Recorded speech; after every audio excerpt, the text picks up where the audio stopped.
কালকে তো দিদার বাড়ি বিকেলবেলা পৌঁছেছি, তো মা কাত্যায়নীর কাছে আর কালকে দর্শন করতে আসতে পারিনি।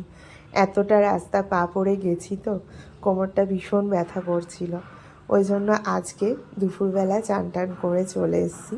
আর আজকে হচ্ছে মহা অষ্টমী, সেই অষ্টমীর আরতি হচ্ছে এখন।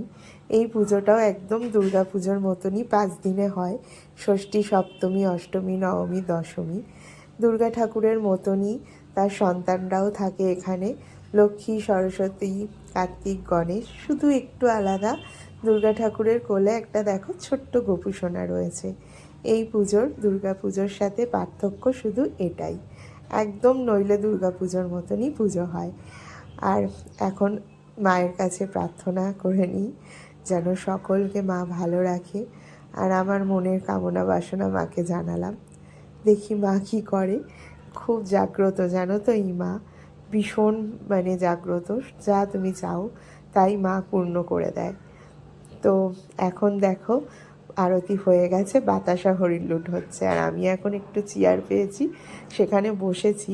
কিন্তু বাতাসাগুলো যেভাবে ছুঁড়ে ছুঁড়ে আসছে না, মাথা মনে হচ্ছে ফেটে যাবে। একবার তো মাথায় লেগেওছে, আমি মাথায় হাত দিয়ে বসে আছি। কিন্তু আমার মেয়ে মজা করে বাতাসা কুড়াচ্ছে, ভীষণ মজা পেয়েছে এরকম বাতাসা কুড়িয়ে, কারণ ও তো আমাদের এখানে এরম দেখতে পায় না। যতবার এখানে আসে এরা মজা করে বাতাসা কুড়ায়। আর অনেক বাতাসা কুড়িয়েছে, আমার মাও কুড়িয়েছে। তো এনে সব আমার কোলে এরমভাবে দিয়ে দিয়েছে, ওরা কুড়াচ্ছে, রাখতে পারছে না। আর প্লাস্টিক আনা হয়নি বাড়ির থেকে, তো আমি এখানে এসে একটা প্লাস্টিক জোগাড় করেছি, নিচে ফেলে দিয়েছিল, এই প্লাস্টিকগুলোর থেকেই বাতাসা হরিলুট দিচ্ছে। তো সেইখানেই আমি আবার ঝরে রেখে দিলাম, নইলে নিয়ে যাব কি করে বাড়িতে। তো এবার তো হয়ে গেল বাতাসা হরিলুট, এবার বাড়ি চলে যাব।